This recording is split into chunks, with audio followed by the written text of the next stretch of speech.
মানে আমি তোমায় সকাল সকাল কোন অলক্ষণে কথা বললাম রানী? আমি তো কিছুই বুঝতে পারছি না। বললেন না, অলক্ষণে কথা বললেন না। ভুলে যাবেন না, আমি আপনার রানী, এই কৃষ্ণনগরের রানী। আমি তো তোমায় একটু কোনো কথা নয়, হ্যাঁ?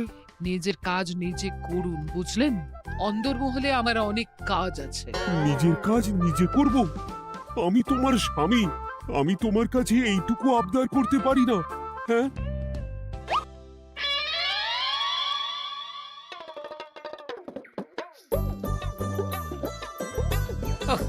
আজ গিন্নির সাথে বচসা করতে গিয়ে দেরি হয়ে গেল।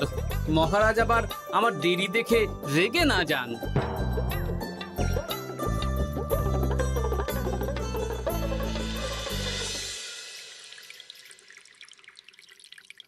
হ্যাঁ, তুমি কথাটা খুব একটা মন্দ বলনি মন্ত্রী। এতে রাজ্যবাসীরও উপকার হবে, আর রাজকোষেরও খুব একটা চাপ পড়বে না। তাহলে মহারাজ সব ঘরে ঘরে এই বার্তা পৌঁছে দিই। কি এত বড় সাহস তোমার? আমার মুখে মুখে কথা বলছো? যাও, বেরিয়ে যাও বলছি আমার চোখের সামনে থেকে। তোমায় আর দেখতে চাই না। আমি আবার কি বললাম মহারাজ? কি বললে মানে? কি বলতে বাকি রাখলে শুনি? বলছিলাম কি, অপরাধ নেবেন না মহারাজ, সেনাপতি তো। চুপ, একদম চুপ। আমি মরছি নিজের জ্বালায়, আর তুমি ওই ভুল ভাল বলে আমার মাথা বিগড়ে দিতে চাইছো? মহারাজ রেগে আগুন, এই ছিলেন ঠান্ডা, এই তো মুখে হাসি ছিল, এখন হাতে ডান্ডা। কি বললে কবি? তুমি আমায় অপমান করলে? যাও, এক্ষুনি তোমরা সবাই দূর হয়ে যাও আমার সামনে থেকে। কাউকে চাই না আমি। এই মুহূর্তে রাজসভা আমি শূন্য দেখতে চাই, না হলে আজ সব কটা গর্দান নেব আমি। যাও বলছি।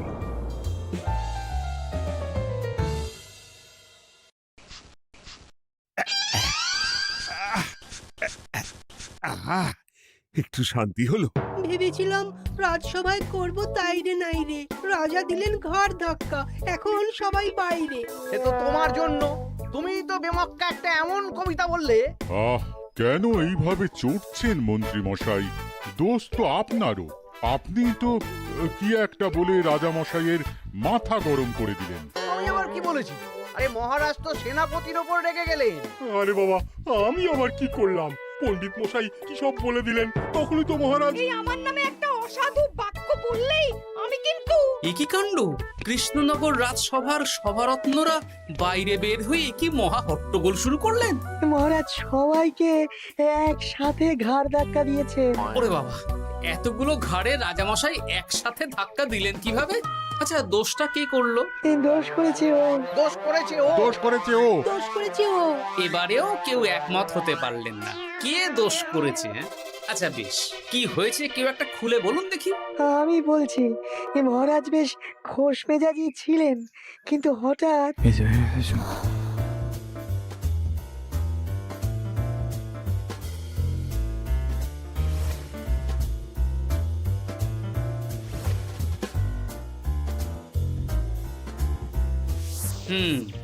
এই কাণ্ড! এ তো ভারী অদ্ভুত রোগ মনে হচ্ছে। মহারাজের আচমকা মাথায় রক্ত চড়ে গেল নাকি? হ্যাঁ, মহারাজ আপনাদের রাজসভায় ডেকেছেন। ওরে বাবা না, যাবো না গো আমি, আমার কাছে আমার প্রাণ সবচেয়ে দামি।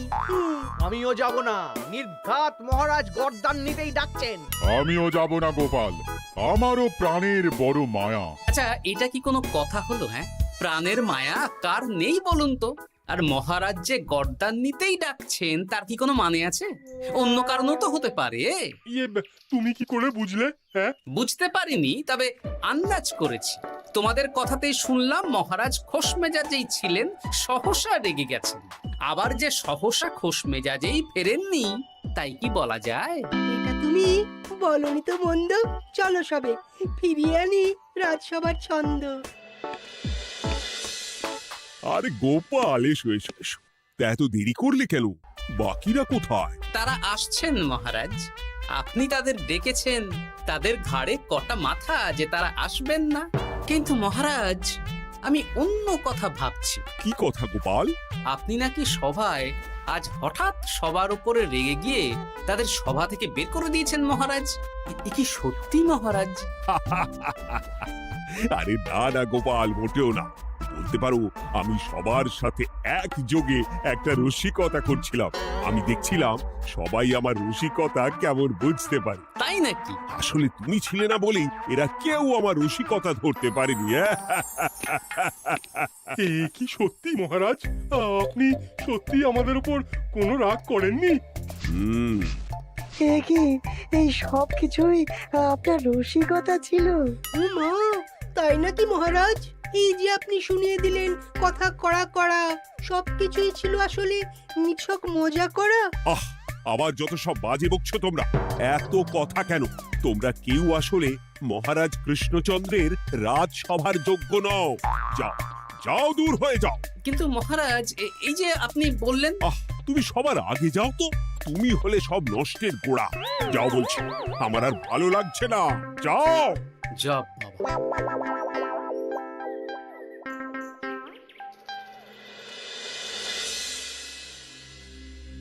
কি বুঝছেন? না না না, আমি তো সবই ঠিক দেখছি রানীমা।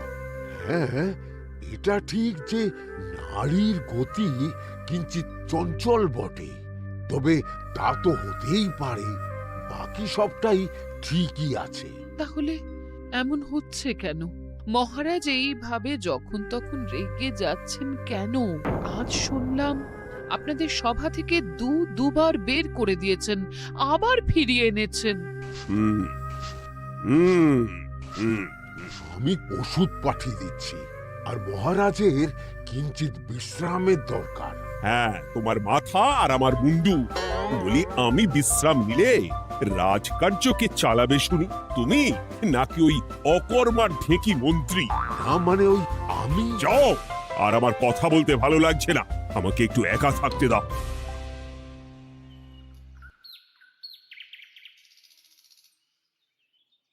ব্যাপারটা কি বুঝলে গোপাল? রাজবৈদ্য তো মহারাজকে দেখতে রাজবাড়িতে গেছেন। কি মনে হয়? গতকালও আমি যখন বাগানে গেলাম,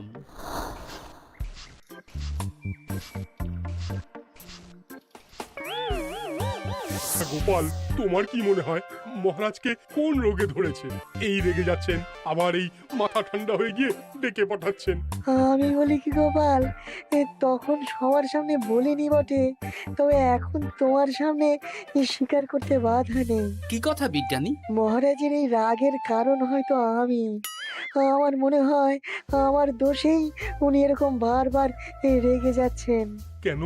আসলে মহারাজ আমাকে একটা মাথা যন্ত্রণা সারার ওষুধ আবিষ্কারের দায়িত্ব দিয়েছিলেন, তো আমি অনেক চেষ্টা করেও সেই ওষুধটা আবিষ্কার করতে পারিনি।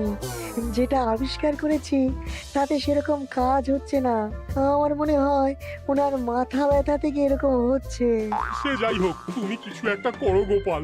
মহারাজের অসুখ কিভাবে সারানো যাবে সেটা নিয়ে কিছু একটা ভাবো। ভাবতে তো হবেই।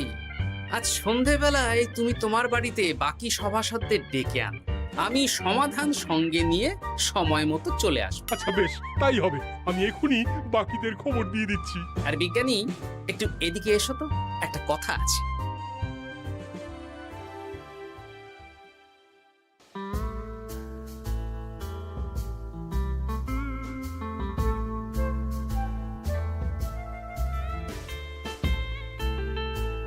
গো, বলি এইভাবে ঘুরলে কি মহারাজের ব্যামো সেরে যাবে? তা সারবে না। তার চেয়ে এক কাজ করি, কিছুটা আলু আর ছোলা সেদ্ধ করেছি, তার সাথে নুন, লঙ্কার গুঁড়ো আর লেবু দিয়ে মেখে আলু কাবলি বানিয়ে দিই, কি বলো? হ্যাঁ, দাও দাও দাও, মন্দ হয় না। মহারাজের মন উচ্চাটন। তার কি কারণ? মাঝে মাঝে আসছেন আর মহারাজ রেগে আগুন হয়ে যাচ্ছেন, আবার যেই সে ব্যামো ঠিক হয়ে যাচ্ছে মহারাজ সেই আগের মতন। তার উপর আবার সভাসদেরা মনে করছে তাদেরও কোনো দোষ আছে। তাহলে দুয়ে দুয়ে চার করতে হবে, কিন্তু কিভাবে কিভাবে কিভাবে? এই নাও আলু কাবলি খেয়ে পেট ঠান্ডা করে নাও দেখি। বেশ কিছুদিন আগে বিজ্ঞানী লেবুর রসের জাদুর কথাই তো বলছিল। আর আচ্ছা গিন্নি, তুমি তোমার বিয়ের সময় তোমার বাবার মুদির দোকানের একটা কাঠের ছোট বাক্স পেয়েছিলে না, যাতে শ্বশুর মশাই মোহর রাখতেন? উমা, সে বাক্স তো ঝুলকালি মেখে আছে গো, তা দিয়ে তোমার কি হবে? ঝুলকালি লেগেছে? বাবা বাবা বাবা, তাতে তো আমার কাজ আরো ভালো হবে। যাও যাও যাও, নিয়ে এসো দেখি। আমি ততক্ষণে বেশ খানিকটা অদৃশ্য কালি বানিয়ে ফেলি। না না, আমি তো বলছি মহারাজের কোনো রোগ নেই, সামান্য উদ্বেগ ছাড়া আর কোনো সমস্যাই নেই মহারাজের। তাহলে মহারাজ আমাদের এই তুর্কি নাচন কেন নাচাচ্ছেন শুনি, মস্করা করে? তাই তো উত্তর জানা চাই তো। আর এই যে এত জরুরি তলব পাঠিয়ে গোপাল আমাদের ডেকে পাঠালো, তার তো টিকিরও দেখা নেই। গোপাল কি করবে শুনি? যে রোগ আদপেই নেই সেই রোগ কিনা ওই গোপাল ছাড়াবে? আমার তো বিশ্বাসই হয় না। বিশ্বাসে মিলায় বস্তু, তর্কে বহু দূর, তাই না মন্ত্রী মশাই? পেলে গোপাল, মহারাজের রোগ সারাবার কোনো উপায় পেলে? আচ্ছা গোপাল, রাজবৈদ্য বলেছেন মহারাজের কোনোই অসুখ নেই, তা তুমি কি সারাবে শুনি? হ্যাঁ, রোগ হয়তো রাজবৈদ্য মশাই ধরতে পারেননি, কিন্তু কিছু তো আছেই যার জন্য মহারাজ এমন আচরণ করছেন, তাই না? তা তুমি বলো না মহারাজ এমন কেন করছেন, আর কি তার সমাধান? এক এক করে বলি। আমি ভেবে দেখলাম এর জন্য আমরাই দায়ী। বলো কি? আমরা সবাই কোনো না কোনো সময়ই মহারাজের রাগের কারণ হয়েছি, তাকে আঘাত দিয়েছি, বিষণ্ণ করেছি। ইচ্ছে করে করিনি হয়তো, কিন্তু করেছি। আর মহারাজ সেই সব কথা বুকে চাপা দিয়ে রেখেছেন। তুমি বলতে চাইছো অতীতে সেই সব ভুলের কারণেই মহারাজ এমন করছেন? আমার তো তাই মনে হয় সেনাপতি। আচ্ছা আচ্ছা, তর্কের খাতিরে যদি তাই ধরে নি, তাহলে এখন আমাদের কি করণীয়? আমরা তো কাল যন্ত্রে চেপে অতীতে ফিরে যেতে পারবো না যে সেই সব ভুলগুলো শুধরে দেব। তা হয়তো হবে না, কিন্তু কিংকর্তব্য বিমূঢ় বাবার আদেশ যদি মানি, তাহলে এই সমস্যার সমাধান সম্ভব মন্ত্রী মশাই। কি বললে? ত্রিকালজ্ঞ বাবা কিংকর্তব্য বিমূঢ়, সে আবার কি গোপাল? আছেন একজন জ্ঞানী ব্যক্তি, আমার খুব পরিচিত। তার দেওয়া একটা উপদেশ আমার জানা আছে। আমার বিশ্বাস তাতে মহারাজের এই সমস্যার সমাধান হয়ে যাবে। কি করে শুনি? এই কালি হলো অদৃশ্য কালি। কলম দিয়ে অদৃশ্য কালিতে কাগজের উপর লিখতে হবে। কি লিখতে হবে? লিখতে হবে যে মহারাজের সাথে অতি সাম্প্রতিক কালে আমরা যা যা অন্যায় করেছি তাই লিখতে হবে। কোনো মিথ্যে কথা লেখা যাবে না। তবে চিন্তা নেই, অদৃশ্য কালি, ফলে কেউ কারো লেখা পড়তে পারবে না। এইবার এই কাগজ ভাঁজ করে ফেলে দিতে হবে এই বাক্সে।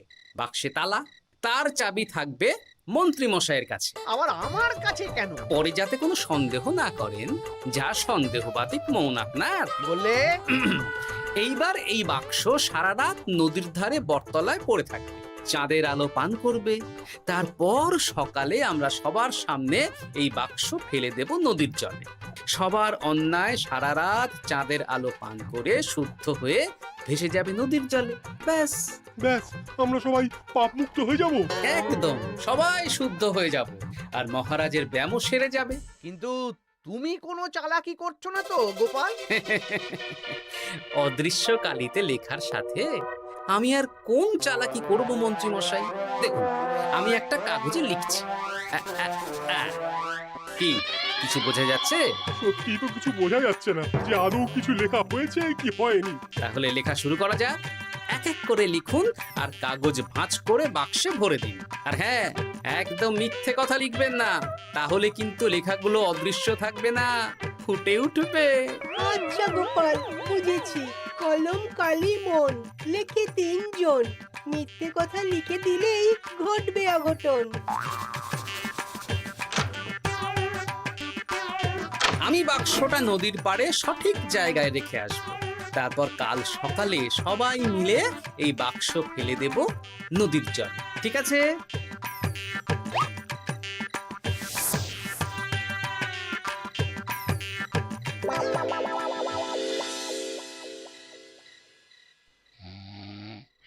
কথায় আছে, মনে যা আসে বলে যাও, ভুলেও লিখো না, তাহলেই বিপদে পড়বে। এদিকে কেমন সবাই নিজের নিজের দোষ লিখে বাক্সে ফেলে দিয়েছে। ভাগ্যিস আমি সবার লেখা কাগজগুলো রাতের অন্ধকারে বের করে আনলাম।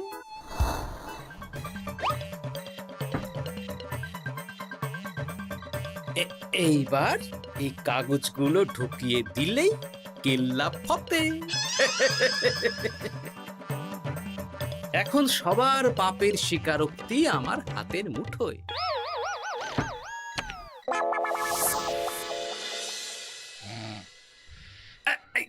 আরে, ও মা গো, ও বাবা গো, অগিনি বলি, নাক ডেকে তো ঘুমোচ্ছ, আর পিঠটা একটু চুলকিয়ে দাও দেখি। ধুত্তারি, এই জন্যই তো মাথাটা যায় গরম হয়ে।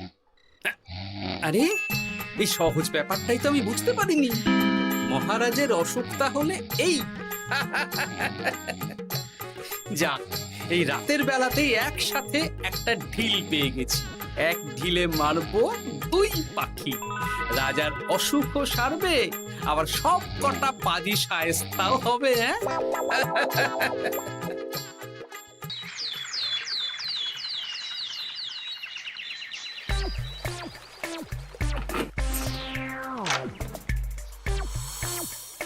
কি এইবার শান্তি হয়েছে তো মন্ত্রী মশাই?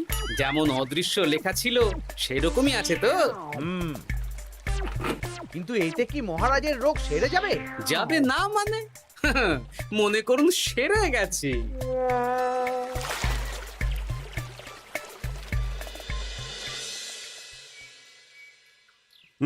তাহলে আজকে সভার কাজ শুরু করা যাক।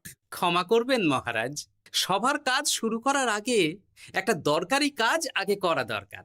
না হলে আবার কখন আপনি আমাদের কারো উপর রেগে যাবেন আর আমাদের সভা থেকে তাড়িয়ে দেবেন, তার তো ঠিক নেই, তাই না? আহ গোপাল, আর বিরক্ত করো না। আমার এত সাহস নেই মহারাজ যে আমি আপনাকে বিরক্ত করব। আমি তো জানি নিজের পিঠ যখন নিজে চুলকোনো যায় না, আর কেউ থাকে না সেই পিঠ চুলকিয়ে দেবার মতো, তখন কিরকম বিরক্তি জেগে ওঠে, তাই না মহারাজ? এ কি গোপাল, তুমি এত কিছু কি করে জানো? জানাই তো আমার কাজ মহারাজ। আর এও জানি যে আপনার এই বিরক্তির পেছনে সভাসদগণের ভূমিকা ঠিক কি। তার মধ্যে তুমিও আছো গোপাল, তাই না? আছি, পুরো মাত্রায় আছি মহারাজ। তবে হ্যাঁ, আমি কিন্তু তাই বলে রাজকোষের হিসেবে গোলমাল করে মহারাজের কোপের কারণ হইনি মন্ত্রী মশাই। এটা কি গোপাল আন্দাজে বলছে? না হলে কাল অদৃশ্য কালিতে আমি কি লিখেছি সেটা জানলো কি করে?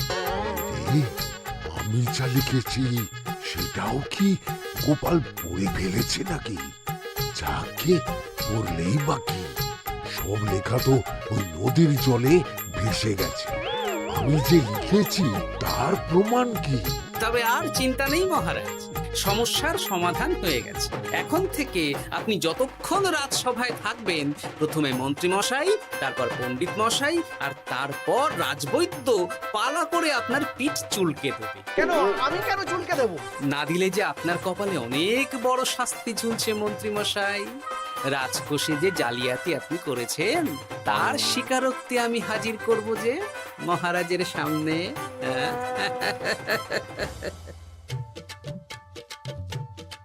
এই নিন মহারাজ, মন্ত্রী মশাইয়ের পাপের স্বীকারোক্তি। আপনি আগে মন্ত্রী মশাইয়ের লেখাটা পড়ুন, তারপর একে একে সকলের স্বীকারোক্তি দিচ্ছি।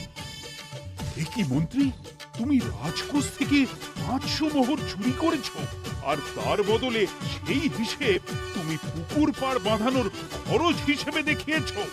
এই সেরেছে, এটা ফুটে উঠলো কি করে? সে অনেক কাণ্ড মন্ত্রী মশাই, বাকিদের সবারটাই আছে, এত জেনে কাজ কি? না না, জানতে তো হবেই। তাহলে শুনুন, এই অদৃশ্য কালি আসলে লেবুর রস।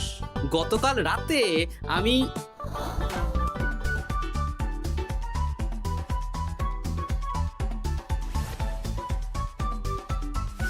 এবার লেবুর রসে অদৃশ্য লেখা কেন বা কিভাবে ফুটে উঠলো সেটা বিজ্ঞানী বোঝাবে। লেবুর রসে লেখা আগুনের তাপে ধরলে ফুটে ওঠে, কারণ লেবুর রসে থাকা অম্ল কাগজের সাথে থাকা শ্বেতসারের সাথে বিক্রিয়া করে এবং তাপ পেলে সেই বিক্রিয়া দ্রুত হয়ে কাগজের শ্বেতসার রাসায়নিকভাবে পরিবর্তিত হয়ে গাঢ় রং ধারণ করে। অনেক দিন আগে বিজ্ঞানীর কাছে ব্যাপারটা জেনেছিলাম, আজ কাজে করে দেখালাম। এবার মন্ত্রীমশাই দেখুন, মহারাজের সেবা করা ভালো না তার বদলে চাবুক খাওয়া ভালো?